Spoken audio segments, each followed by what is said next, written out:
Was the film any better than the live product? No, I mean it wasn't anywhere close. I mean we're just very disappointing. Obviously the outcome for everybody. I don't think we gave ourselves a chance. I don't think we gave our fans a chance outside of about the first quarter to really be involved to help us out. I think that anytime that you spot anybody just a free gimme on the first play of the game or a free walk-in touchdown. I don't care who you're playing, and definitely a team not of that caliber, it's hard to overcome those type of things. Still, you spot them 14 points like we did and give them 14 essentially, a short field and a walk-in touchdown, and still have the capability of 17-7. We do get rally back and we go down and go on about a 12-play drive and make it 17-7. Then we get the ball on back-to-back possessions at midfield and very disappointed, unable to do anything with it. At that point, you can go up 17-14, the crowd's back in it, and you're in the second quarter. I think it's a totally different ball game at that point. So, we're not playing well. We're not playing well at key positions. I'll tell you, Brandon Thomas is playing really well, extremely well, dominating well. And that's good to see. But we're consistently inconsistent right now, and that's the biggest thing I see over the last 2 weeks. And we've got to get it fixed, and we got to get it right, and we will. What key positions aren't playing well? Well, Brandon Thomas is playing really well. So there's 10 other positions out there at that point that are not playing consistent. They're not playing well at all. And obviously it starts and ends at the quarterback. We all know that. We all know we wouldn't be in the position that we're in today or where this program has been over the last 2 years without what Taj Boyd has done for us. We all have seen that. We've seen him play at his best. We've seen him struggle at times and be able to find his way and get out of it and get back on track. And that's what you're going to see with him. He's a great competitor. He hurts as much as anybody, and if not more than everybody. I mean, he knows it wasn't his best performance. It was a big, unfortunately, it was a big stage, and it just didn't play well. But it wasn't just him. So when you allude to issues going back to the Boston College game or even previously, and specifically what trends are disconcerting right now that really cropped up during the Florida State? Well, I mean, just simple mistakes that we're making. I mean, we're about as simple as we can be offensively right now. We're unable to really push the envelope forward right now because we're just, for whatever reason, we're not being consistent. It's just the base offense. The fumble with Taj, with Joyner coming off the edge, that was a run play with a bubble throw out on the edge, and we had exactly what we wanted right there, and we just went the wrong way. I mean, it's just hard to explain. I mean, it's part of our fire game, and he knew it when he did it, and it's just unfortunate. I mean, it's just unfortunate. That play was part of our first nines. We've talked it and walked it, and we've been doing it, and it's just, it's those are things that you just kind of look and you shake your head and you go, wow. Just the base offense right now, to be honest with you. What was team morale going in, or after the game, and then also leading up into the Maryland game this week? Oh, I mean, these guys are resilient. They're going to bounce back, and they're going to fight hard, and they know that what goes on in this building, and these guys to come together and pull together as a group, and they'll do that. I don't doubt that at all.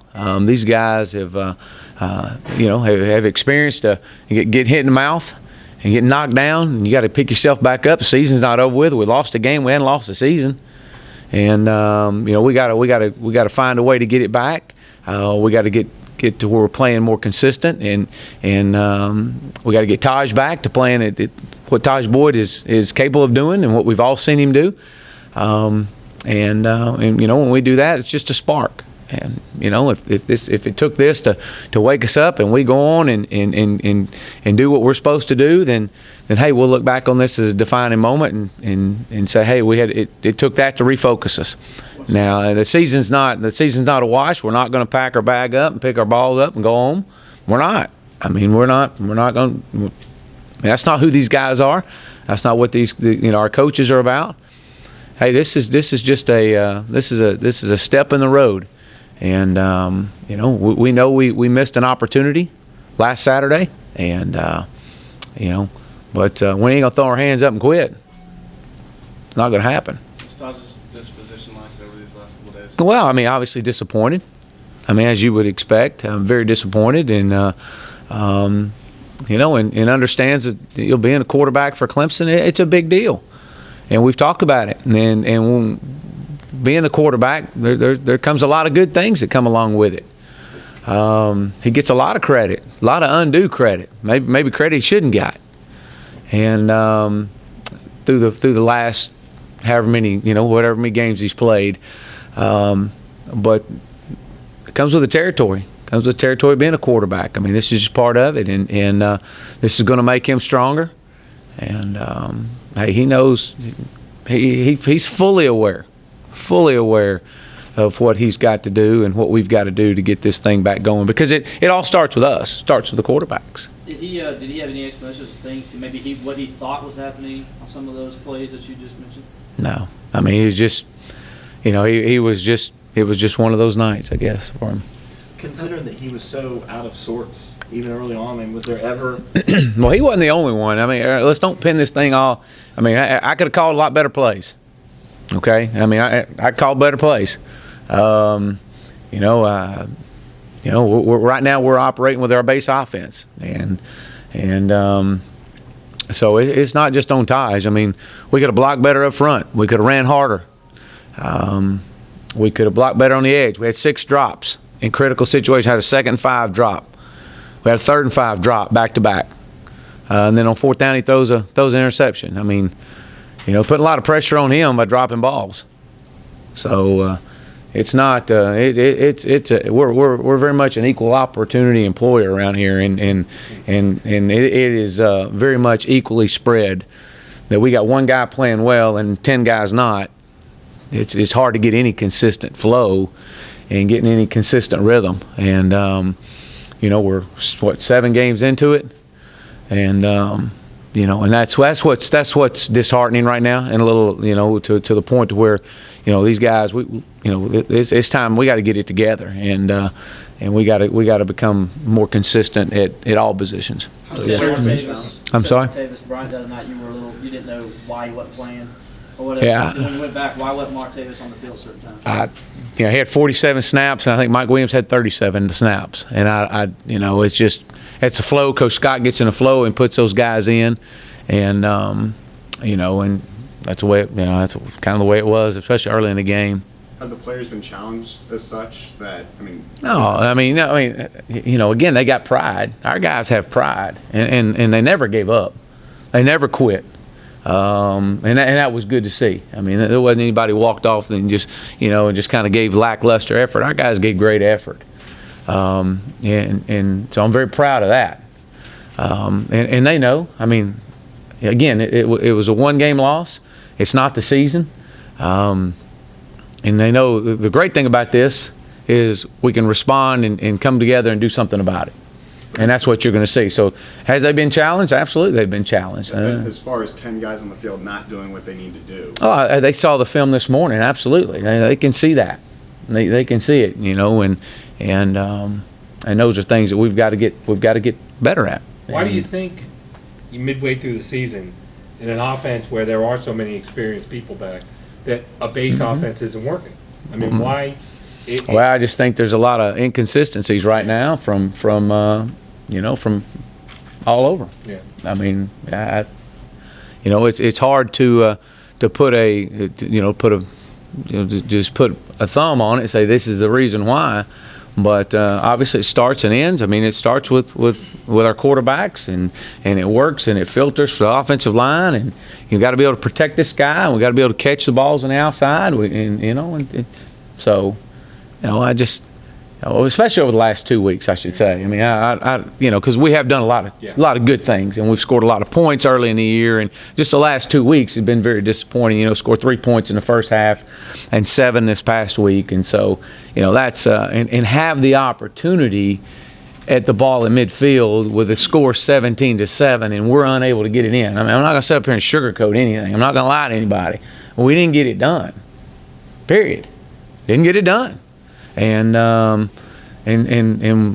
we got to find a way to go get it done, and we will.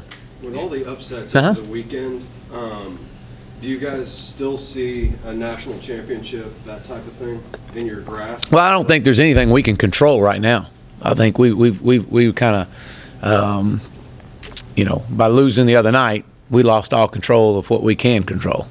So the only thing we can control is what's in this building, and really take the mindset as that's what it's about. I said it at halftime. I wrote it on the board at halftime. Big block letters. It's about us. That's it. They weren't stopping us. It's about us. We were the one making mistakes. Now, granted, they got great players and had a good plan and all that. We knew what they were going to do. The only thing they did is they didn't press coverage. That's it. That's it. Which really should have worked in our advantage. And but missing throws, dropping balls, turning balls over. I mean, again, you can't. It's hard to beat anybody, much less a top 5 opponent that way. So. Talk about all that. I mean, it's about us. It's about Maryland and who we're playing. But more importantly, it's about the guys that wear the paw on the side of the helmet. How concerning is the turnover trend over the last 2 games, considering how well you played the first 5 games? How much you turned over the last 2? Well, we've turned it over 4 times the other night, and that I think equals our turnover total for the entire year. and so, yeah, I mean, that's, we had 2 interceptions and have a busted play and get hit, fumbled it, and then fumble on the first play of the game. So, it's kind of like, they run in cycles. Hopefully we get the cycle through with us. But again, it's, those are things that we work on it every day. We talk about it every day. We chart it every day. And, those are some things. Now, one of the interceptions, Taj was just trying to make a play on 4th down. So, but it is, it is a concern. Chad, you didn't exclude yourself from criticism a few minutes ago. I'm wondering, with regard to those 2 drives, midfield 17-7, is there anything you look back at and say? Well, I probably could have ran the ball a couple of, I think on a 2nd down call, I threw the second and 10, I believe I threw a pass, and maybe I should have ran the ball. So yeah, I mean, there's nobody that did anything perfect the other night. I can tell you that. So the running game is a big part of this offense. Mm-hmm. Huge. Even though it gets sort of characterized as a spread, Mm-hmm. all these bells and whistles. How confident are you in the running game right now? Well, I thought one of the things that Taj did really well the other night was run the football. I thought he gave us a chance in the run game, and I was pleased to see that. He did a really good job of finding that. I thought we did some good things in the run game. We had a one of the plays at midfield that we're talking about right there is we have a run called, and it's actually a good call, and the guy comes off the edge, tackles Taj for a 4-yard loss, and when it was, it's just simple, it's an automatic give. We call it man on man outside. It's automatic give type of deal, and we get tackled for a 4-yard loss. We try to pull it, so it's those type of things. So. How confident am I in running right now? I mean, again, we're doing some decent things in the run game, and we just got to keep building on it. So yeah, we're not gonna give up on the run game. Can't do that. How's Maryland's defense look? They looking at them last week against Wake. they've had some injuries. I think they're going to get some guys back this week. But again, it's about us right now. Their top 25 defense, Mm-hmm. and how have they? Yeah, I mean, they're playing aggressive. They're going to give you a lot of 4 down. They're going to give you some 3 down. They're going to bring a little bit of pressure. So yeah, they definitely have some talent and have played very well defensively, and it'll be a great challenge for us. It really will. Anybody? All right. Simple enough.